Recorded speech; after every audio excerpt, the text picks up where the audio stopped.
Ano Dok, naririnig na? Narinig niyo po ba? Okay po ba ang ano natin? Walang feedback? Wala na po. Wala po ba feedback? Okay lang. Wala na po. Kanina mayroon. Dito po tayo sa station ngayon ng AWR 360. Nandito po kasi ang malakas na signal.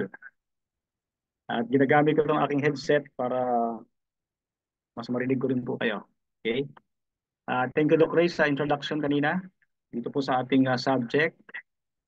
Ang ating pong course code ay DT502. Ang subject description po niya ay Theological Foundations for Chaplaincy. Ito po ay naka-schedule na every Tuesday, 9 to 10 p.m. At ang inyong lingkod, Arnel Marcaida, ang inyong mga kasama po sa loob ng isang semester. At pinili ko po itong oras na ito dahil sa every night po, meron kami ditong live sa AWR 360 na Gilyan. Sinishare ko po sa ating Gen chat. Makikita niyo po yung iba't ibang segments na amin pong ginagawa dito po sa AWR 360 na Gilyan. Ang inyong pong lingkod ang station manager at the same time ay communication leader po na umahawak ng programa to for remaining 4 months dahil kami po ay magpo-for good na rin. After 10 years na po kami dito sa Nagilian, kaya we are planning to transfer na lang. Transfer na din po sa amin po sa Lucena City. Okay, before we start mga kapatid, kahit pinag-pray tayo ni Doc Ray kanina, more prayer daw, more power, no? Tayo manalangin.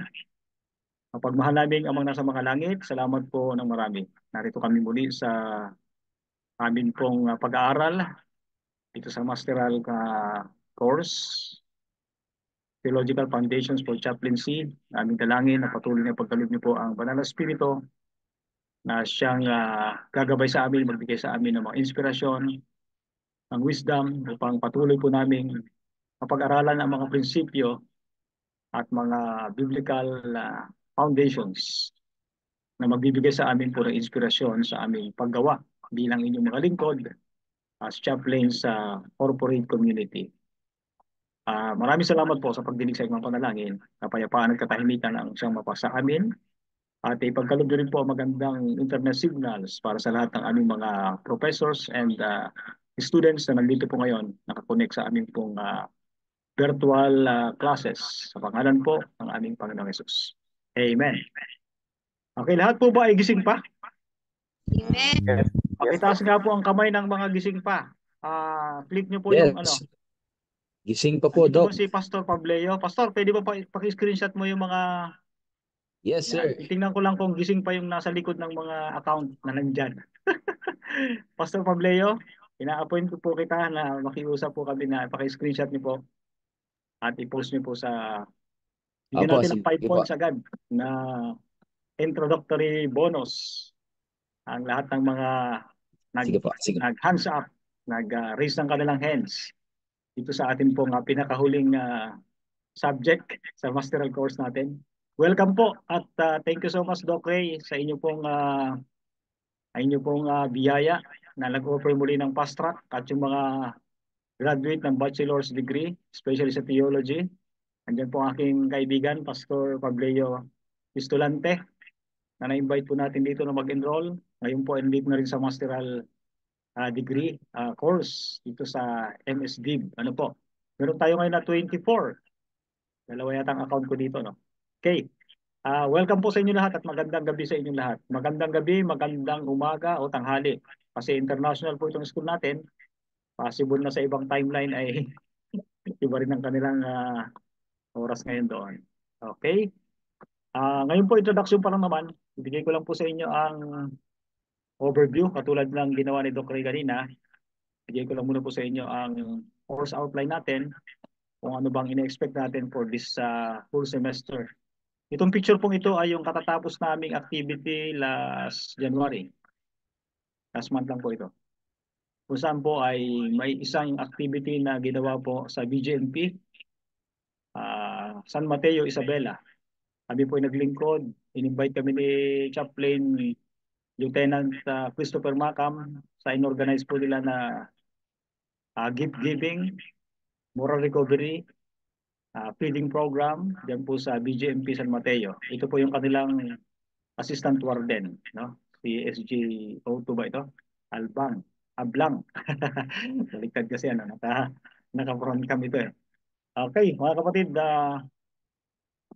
marami pong mga activities tayo rito ang ginagawa at natutuwa tayo sa ating mga chaplains na very active po sila. Okay, tuloy-tuloy na po tayo. Ito na po ang ating Theological Foundations for Chaplaincy course outline, mga kapatid. Ito po, this course explores the core theological and ethical principles. Take note the word theological. Ibig sabihin ito ay mga biblical support. Titingnan natin kung ano bang sinasabi ng Biblia. May kinalaman po sa tinatawag natin na chaplaincy ministry. At saka yung ethical principles that shape chaplaincy ministry. Yung ano bang nagmo-motivate sa atin. May biblical support ba itong chaplaincy ministry?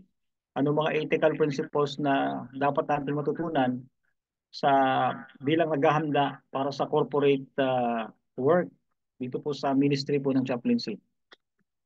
The students will engage critically with diverse religious traditions and develop skills for providing interfaith spiritual care in contemporary context. Medyo challenging po itong ating ministry sa chaplaincy dahil kumbaga kung ikaw ay pastor, ngayos na po tayo o elder ka, ngayos na tayo pong magtrabaho within the walls of the church. Sanay na tayo sa mga audience, kabisado natin ang galaw ng mga kapatid, kahit gumagamit tayo ng mga jargons o yung mga salita na pang-adventista lang, nagkakaintindihan pa rin tayo. Alam din natin ang ating mga norms, values, beliefs, common tayo lahat yan as Adventist. Pero ang challenging po itong sa work ng chaplaincy. Dahil dito po mga kaibigan, ay pumapasok tayo sa tinatawag natin na corporate chaplaincy. Multi-sectoral po ang ating target na ma-reach out. Kung ikaw ay school chaplain, sa school ka lang, di ba? Kung ikaw ay hospital chaplain, sa mga hospital ka rin lang naka-assign. Itong sa atin po ay multi-sectoral po ang kinakaharap po natin ng mga challenges na paglilingkuran po natin. Okay? Naayos ko itong aking o tayo gumit na.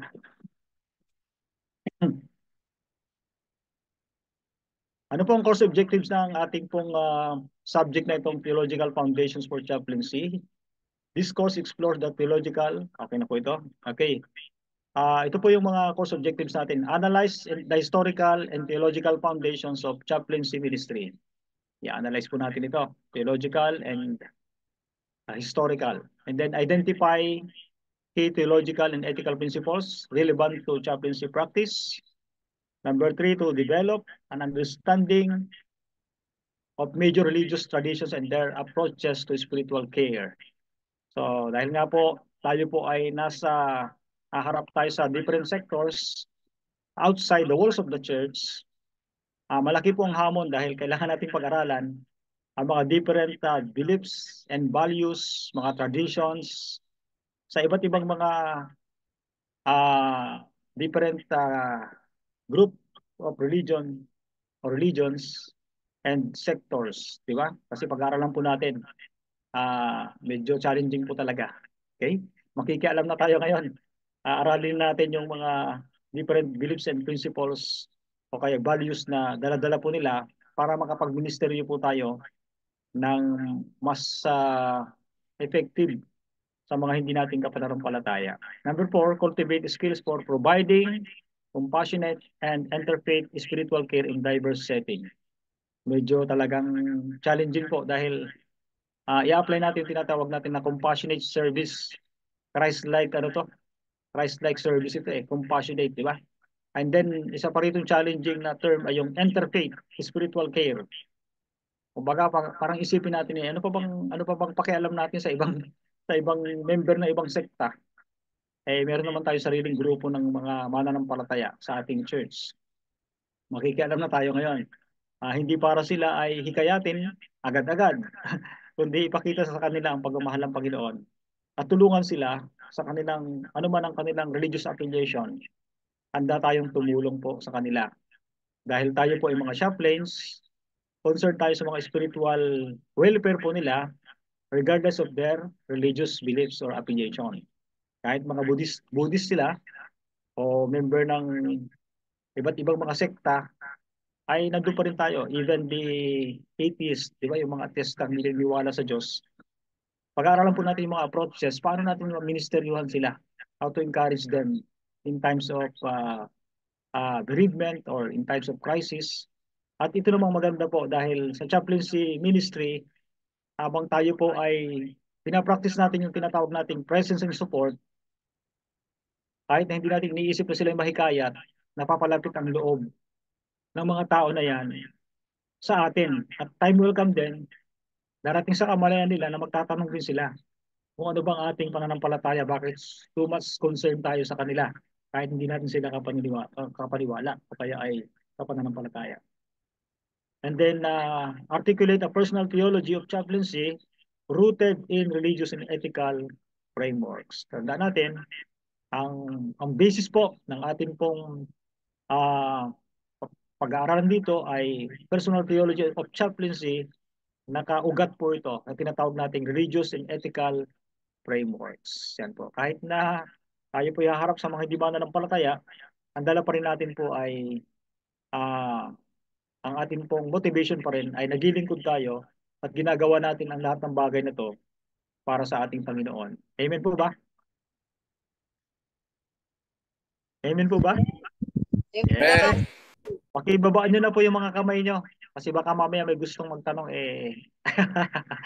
Okay, pakibabaan nyo na po. And then kung may gusto pong magtanong, sa bagay hindi ko po kasi nakikita lahat ng mga participants. Anyway, mamaya po bigyan ko ng time sa Q&A. Mahaba pa naman yung oras natin. Okay.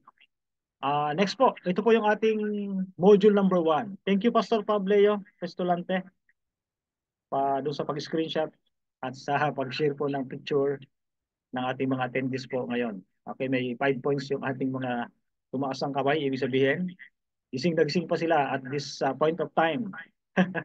Ito yung pinakang holy hour ng ating klase, 9 to 10. Okay.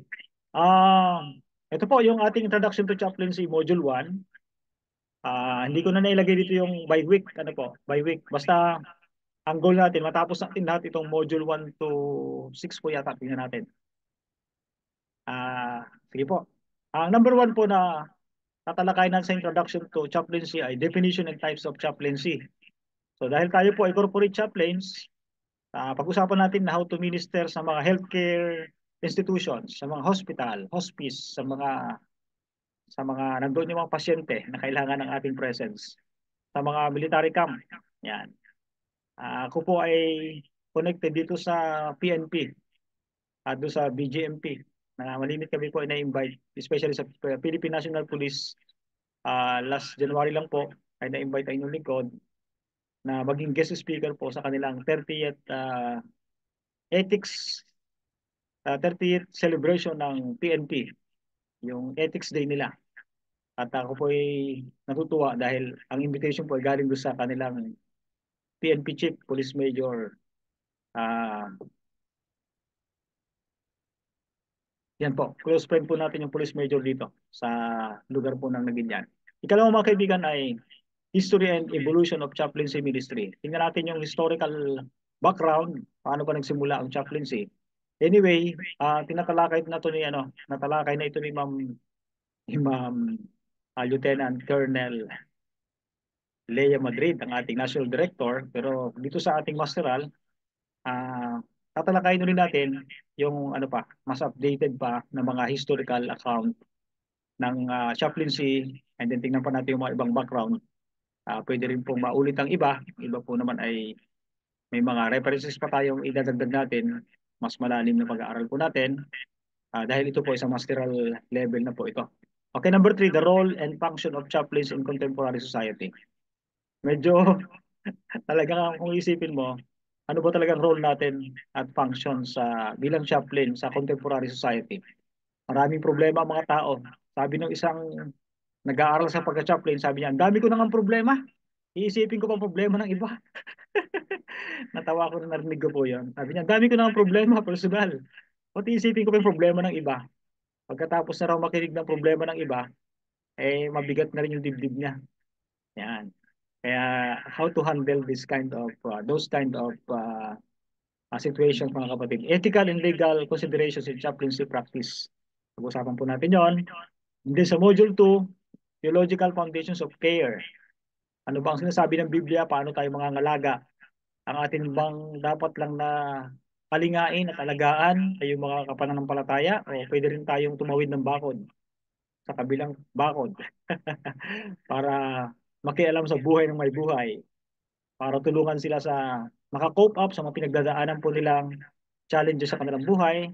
For example, mga bereavement o yung kamatayan ng kapamilya, mga aksidente, or yung masyadong bagsak ang kanilang moral, o kaya ay mahirap talaga din, ano? Pero ito nga ang matinding challenge sa atin dahil sinasabi ng Biblia na yung ginawa natin sa ibang mga tao ay ginawa din natin sa ating Panginoon. Yung maliit na bagay o ginawa natin sa maliit na mga tao, sa mga nangangailangan, even the lowest member of the community, yung mga hindi na pinapansin masyado, pinapahalagahan ng mga tao, recorded pala yun sa Panginoon. Okay, babasahin natin siguro mamaya yung sa mga susunod, yung mga passages sa tinatawag nating theological references o biblical references kung bakit ba talaga mahalaga na tayo po ay magkaroon po ng tinatawag na caring ministry sa mga taong nasa paligid natin. Okay, number 2 ay concepts of sufferings, healing, and hope in different faiths. Iba-iba po kasi ang pananaw ng mga tao sa iba't ibang pananampalataya. Nung nakaraang mga semesters po, pinag-aralan namin yung world religions, yung Buddhism, and then po Islam. May iba't iba po silang concept pagdating po sa sufferings, sa healing, at yung hope. Sa different faith po, iba-iba po ang motivational factors kung bakit sila naglilingkod o gumagawa ng mabuti. Iba't iba po ang kanilang motivating factors o yung nagtutulak sa kanila para gawin nila ang isang bagay. Okay, number 3 ay love, compassion, and service as core ethical principles. Okay, ano po pong sabi diyan, no? Pag-ibig, yung kahabagan at paglilingkod bilang core ethical principles po natin, mga kapatid. And then number 4 is theological resources for meaning, making, and finding comfort. Ano ba ang ating makukuhang mga inspiration mula po sa Biblia na magkaroon po ng tinatawag na makahulugang pagbibigay po ng mga payo o encouragement na nanggagaling po sa tinatawag natin na biblical support. Okay. Module 3 po natin ay major religious traditions and chaplaincy. Pag-usapan natin yung mga major religious traditions at ang chaplaincy, no? Meron po kasi iba't iba pong mga tradition sila. Ang Christianity po ay meron siyang tinatawag na ang pattern niya po sa paglilingkod ay tinatawag na Christological models of care. Pag sinabi natin Christological models, ito po ay Christ-centered from the word Christo, no? Christocentric, Christ-centered approach po ng caring. Ibig sabihin, kung anong ginawa ng Panginoong Hesus bilang siyang ating halimbawa, ay susundan natin yung kanyang yapak. Sa iba po ay sacraments and rituals, and then yung Protestant and Catholic perspective, pagdating po sa tinatawag natin na mga traditions. Okay? Number 2 po ay sa grupo naman ng Judaism. Ito pong ating pinag-usapan ay mga major religions, world religions. Number 2 ay yung Judaism.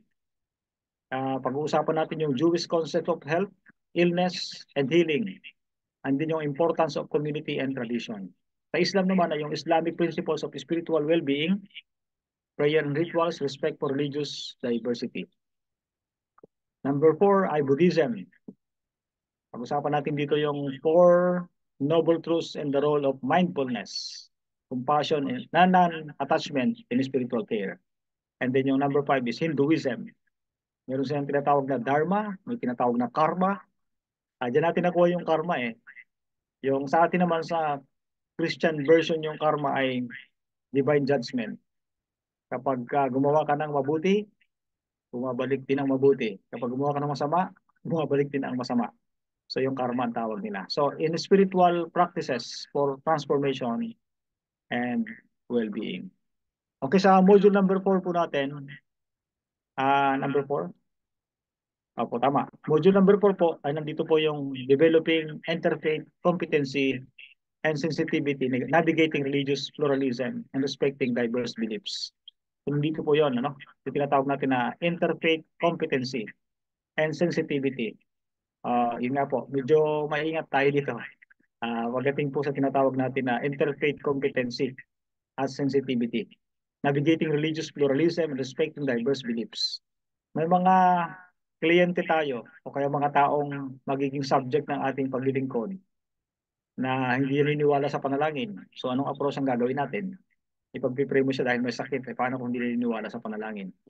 So may mga different approaches po na pag-uusapan natin para alam natin, maunawaan natin kung sa iba't ibang uri ng mga grupo ng mga tao ay meron iba't ibang approaches when it comes to tinatawag natin na chaplaincy program. Okay, yung tinatawag natin na interfaith chaplaincy in spiritual care. Paano mo bibigyan ng spiritual encouragement yung hindi mo kapananampalataya? Di ba? Yung halimbawa, hindi dumadalo, siyempre, i-encourage natin na i-emphasize natin yung importance ng church attendance. Pero pagdating sa day of worship, siyempre, i-respeto natin yung kung anong araw ang kanilang pagsamba. Di ba? Merong sumasamba ng araw ng linggo, karamihan. Ang iba naman ay Biyernes, yung mga Islam. Merong Huwebes, yung mga kaibigan natin mga INC. Ang iba po ay dumadalo din sa ibang mga araw pa. Okay. As Adventist, Sabado naman tayo. Hindi naman natin direct agad sasabihin na dumalo po kayo sa amin pag Sabado. Yan. Ano muna, siyempre encourage mo siya na yung church attendance and then time will come, magtatanong na rin siya kung ano yung ating pananampalataya pag very close na tayo. Because of our services, connecting to the heart, sabi nga ng mga pulpultor, hindi agad, book agad ang, di ba, pag nagkakanvas tayo, hindi naman agad book ang ating pinupront. Kung nandun ka pa lang sa may gate, hindi mo sasabihin na, andito po ako. Ako po si Literature Evangelist sa Marcaida. Ibentahan ko po kayo ng book. Hindi man agad ganun, ano? So may iba't ibang approaches. May AIDA approach ng tinatawag, di ba? Mayroong tinatawag na connecting to the heart muna, point of contact muna. Alam natin yun, di ba? Yung mga as literature evangelists. Hanggang sa kwento-kwento muna, hanggang sa mamaya pala may bibenta ka palang book. Sinubukan ko rin nga po yung approach na na parang pinag-uusapan muna namin yung point of contact muna and then pinag-pray ko muna yung tao. Tapos, pagkatapos ng ipanalangin ng family niya, saka ko sinabi na, ay siya nga po pala, meron pala kaming mga dalang pinupromote na mga aklat na makakatulong po sa inyo. Na ipag-pray mo na siya, parang nahiya na siyang tumanggi na hindi mag-avail ng mga dalang books. May iba't ibang approaches sa different types of personalities. May iba't ibang approaches. Pero ang nasa likod pa rin ng lahat ay yung motivating factor, for the love of Christ constrained us. Di ba? Ang pag-ibig ng Panginoon Jesucristo ang nagtutulak sa atin na gawin natin lahat ng bagay. And number 2, providing spiritual care in interfaith settings, case studies and practical exercises in interfaith chaplaincy. Okay, mapag-aralan po natin yung different ang tawag doon, settings sa tinatawag natin na interfaith, no? Challenging kasi dati wala tayong pakialam kung ano yung paniniwala nila, bahala sila. Basta meron din tayong paniniwala sa atin. Pero ngayon, aalamin na natin yung paniniwala nila para pagka nangangailangan silang tulong, alam din natin kung saan tayo papasok. Kung anong approach natin na gagawin.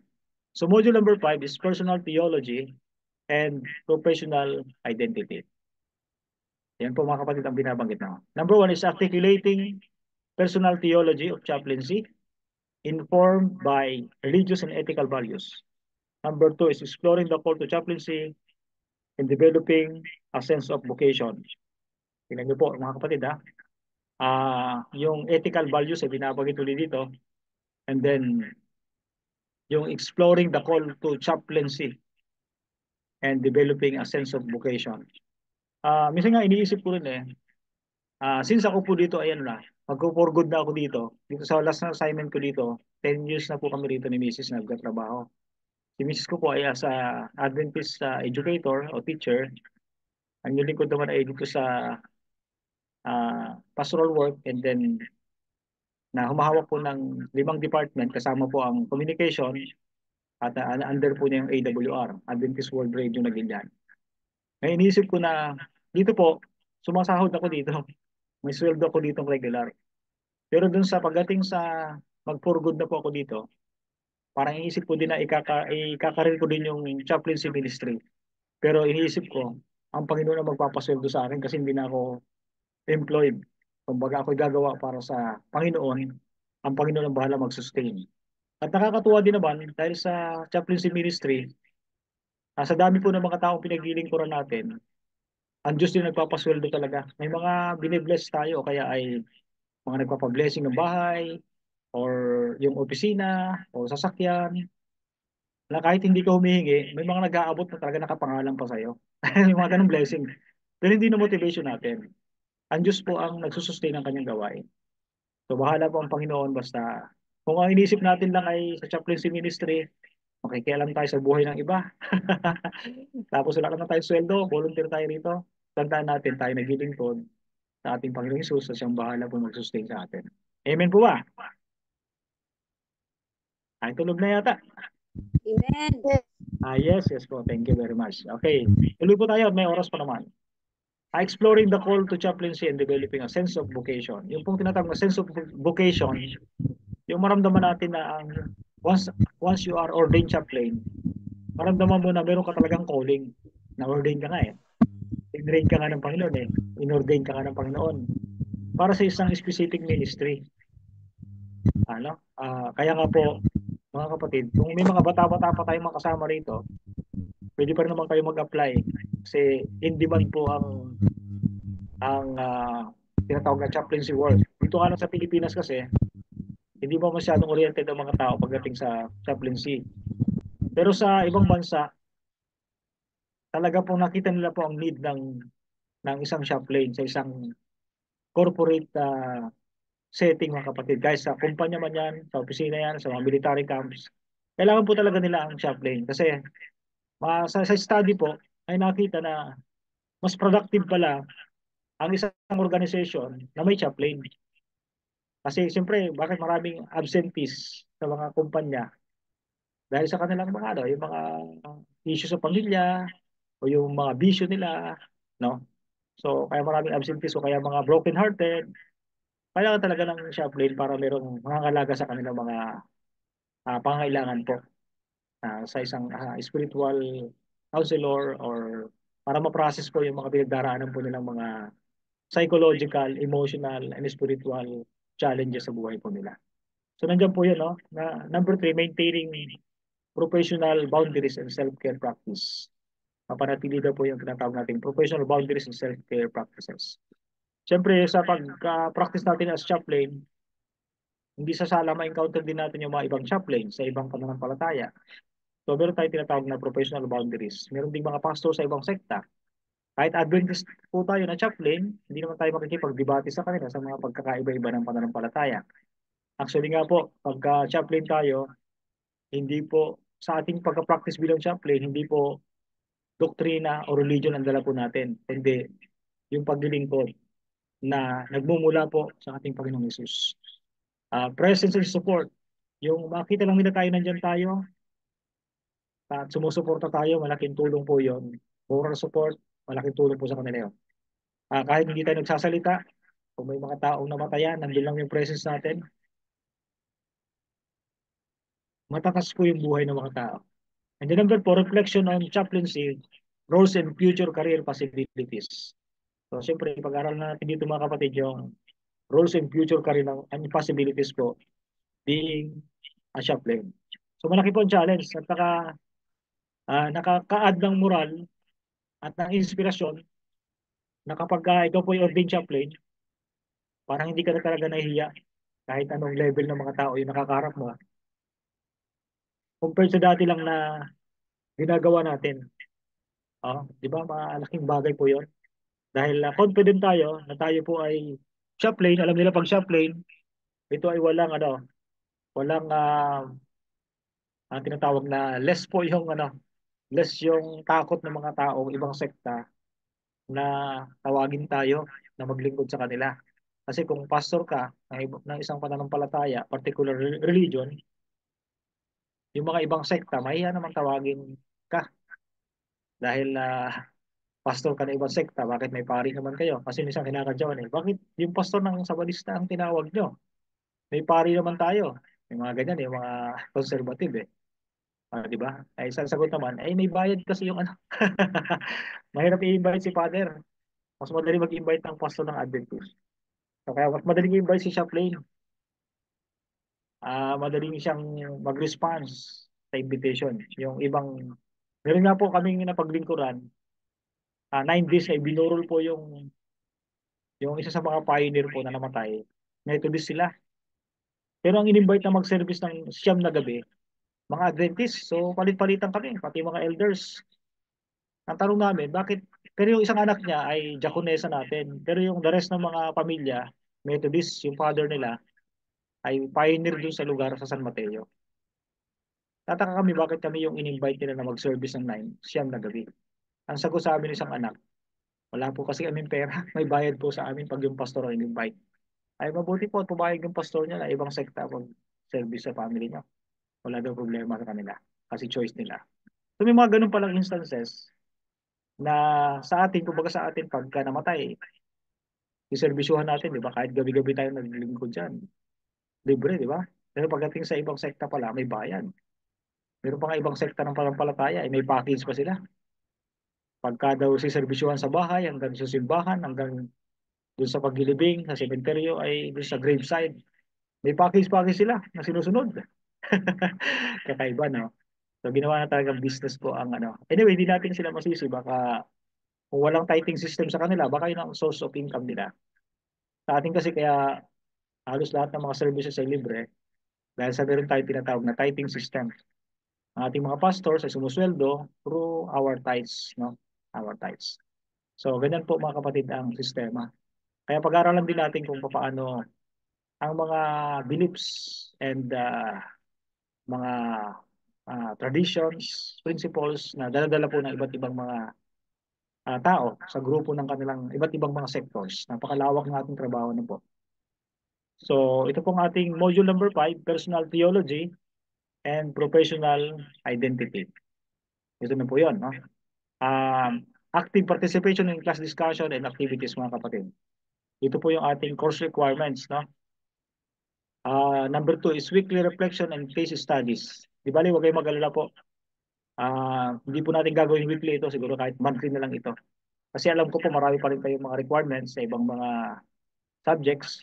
Pero kailangan din po natin magkaroon po ng mga reflections para po naman ito ay makatulong din sa ating pag-aaral. Para seryosohin talaga natin itong subject na ito. And then number 3 is midterm and final examination. We have only 2 major exams, midterm and final exam. Okay po.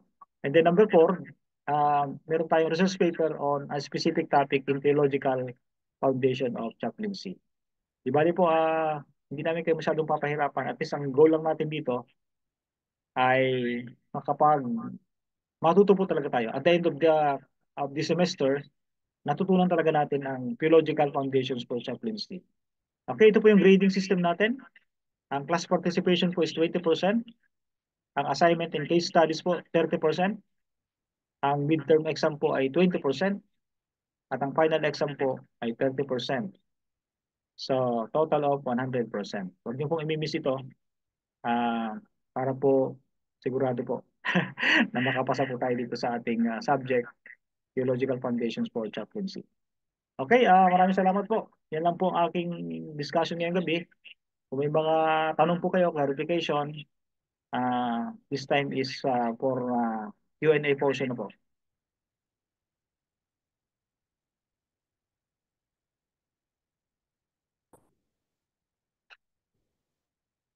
Meron po ba gusto magtanong or clarification dito sa ating subject?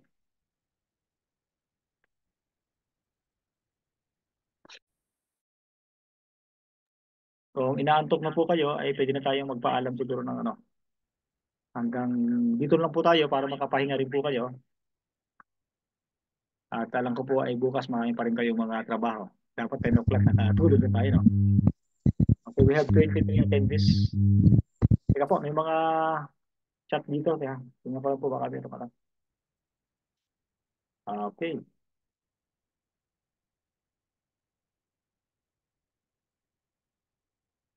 Parang familiar yung mga model. Sabi ni Professor Major Sherlyn Mariano. 2 twins and 1 couple. Ano ba yan? Ay, ah, yung si Ma'am Shirley pala, react doon sa mga picture namin. Yung picture po ito ng ano, last na, yung second ordination po ng mga chaplains natin na ginanap dun sa Villa Leonora sa San Jose del Monte, Bulacan. Thanks, Doc Arnel. Welcome po. Meron pa ba? Yes po, share the compassion of Jesus. Sino to si Ma'am Sharon? Ma'am Sharon. Chaplain Sharon Torres. Not discussing doctrines but reflecting Christ within us of being compassionate. Tama po. Okay? Nandun po yun sa ano, mga kapatid. Nandun sa, tingnan niyo po yung magiging pattern natin. Hindi ko lang itong passing sa inyo mga kapatid. Ito yung first assignment. First assignment na to. Okay. Gawa po kayo ng reflection. Pastor Pabs. Nandiyan ka pa, Pastor Pabs. Yes po. Yes po. Pakitype mo nga, Pastor Pabs, dun sa comment section natin. Make a reflection. Ang reference po dito sa ano, itong Matthew 25. Matthew 25.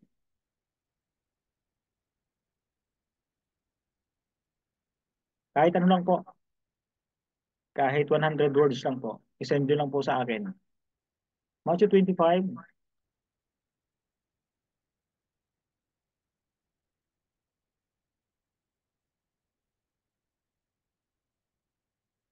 Hello po, Pastor. Make a reflection according to Opo, Matthew 25. Ganun po ba? Opo. Ang reference po ay Matthew 25, 34 to 45. Okay.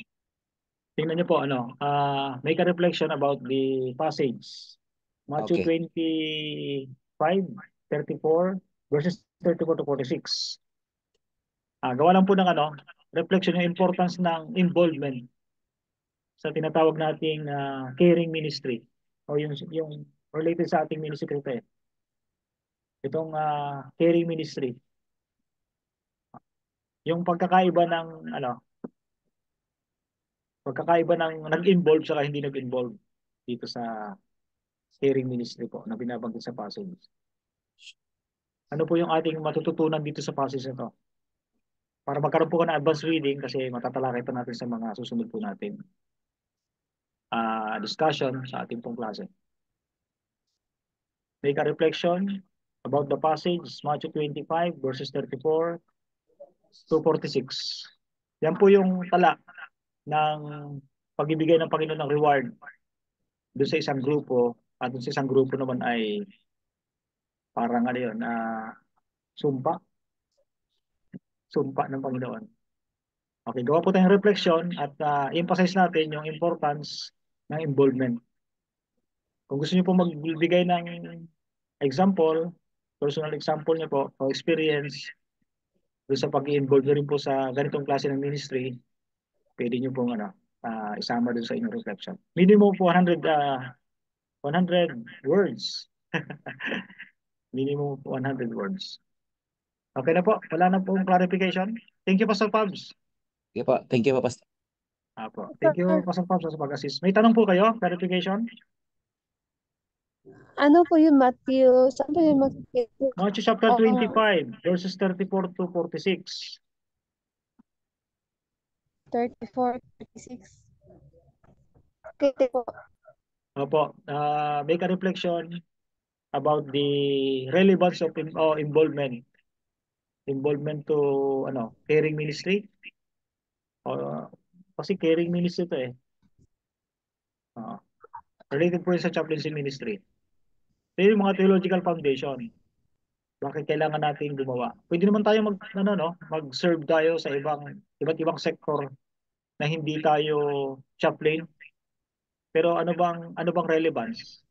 Ano bang relevance na tayo i-chaplain na mas makaka-penetrate tayo sa iba't ibang mga sectors?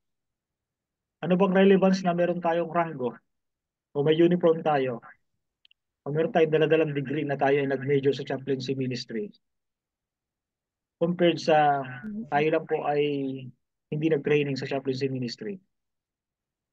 Yan. Ano bang mga kapatid? Meron bang bentahe? Ay, nilagay na ni Pastor Pableo. Make a reflection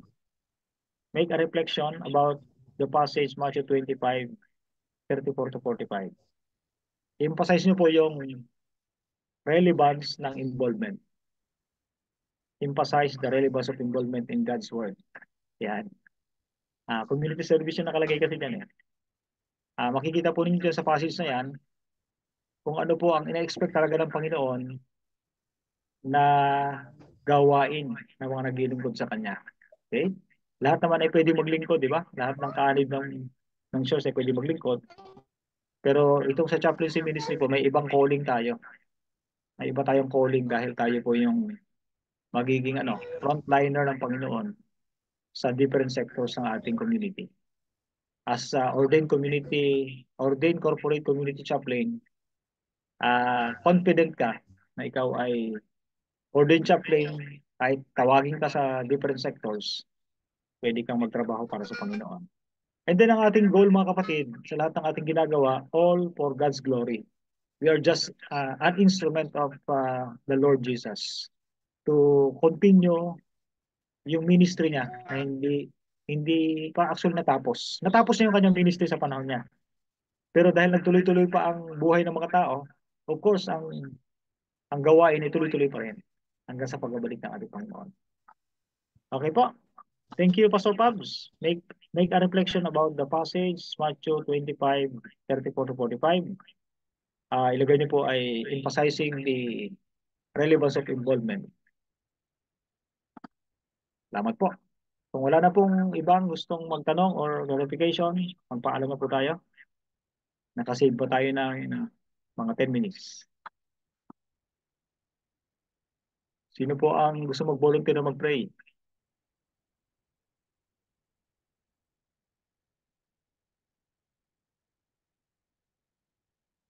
Ma'am Sharon, nandiyan pa ba kayo?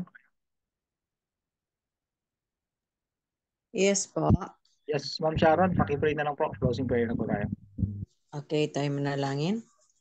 Dakila at mapangyarihan namin Diyos, Diyos ng kapastaasan, pinupuri ka namin, pinapasalamatan sa patuloy na patubay at pag-ibig mo sa amin.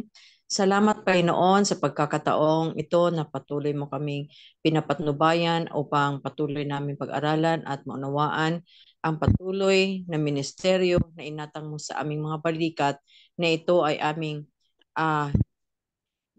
yakapin, isakabuhayan at patuloy na kami ay maglingkod para sa tatapos na yung banal na gawain at higit ka makita at makilala sa aming mga buhay. Salamat Panginoon sa pagkakataon ito at mangyari nawa Panginoon sa gabing ito sa aming paghiwa-hiwalay ang kapahingahan ay aming matanggap buhat sa inyo na binasbasan at ang tanging ministeryo ni Kristo sa buhay namin ay aming pahalagahan at may sa kabuhayan patuloy habang kami nabubuhay. Purihin ka, maraming salamat sa pangalan ng aming tagapagligtas na si Jesus. Amen.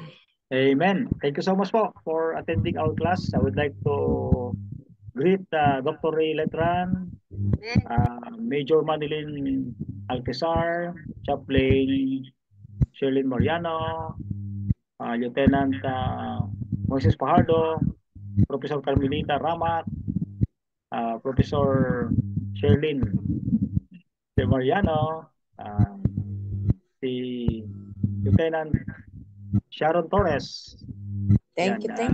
Chaplain Suset Poborete, Chaplain First Lieutenant Kiriler Bael, si Ma'am Minel Bahuyo, Doc Samuel Adorable, Chaplain Dory Bernardo, Doc Raja, si Sir Efraim Placido, Sir Henry Gubaton, si Ma'am Chris Sanchez, Professor Joven Macson, Pastor Pableo Pistolante Jr., and Sir Bruce Lee Ramak. Sana po na-mention ko lahat. Thank you very much po. Good night, Laila Tub. Good night po. Laila Tov, Doc, and everyone. Po, ibabalik ko na po yung panahon sa ating pong humahawak ng Doc, susi. thank you. Opo, welcome po. Thank you for attending our class. Thank you po.